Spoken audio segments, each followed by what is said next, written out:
How to get refund on PandaBuy. For this, open a browser that you prefer and search for pandabuy.com. Make sure you are logged in into your PandaBuy.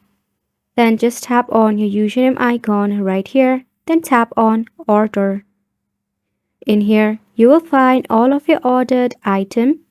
To cancel an order, just tap on it, then tap on Cancel Payment. Select a region for cancellation right here by tapping on the downward arrow. Then tap on Confirm.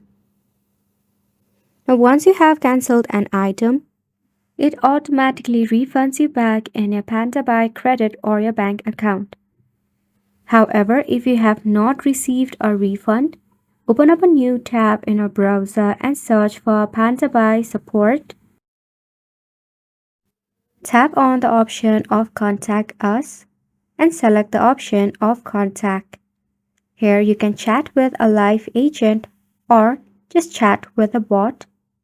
Just tap on Send Message and select either option of a bot or a live agent. You can state your problem, how you have not been refunded yet, by selecting this pre-prompt options. After that, it will provide you with a list of instructions to follow from. Follow the instructions provided by you by the bot or the agent itself. Once you do all of the steps, you must be refunded by PandaBuy. And that's a wrap for this video as well. Thank you so much for tuning in. We'll see you very soon.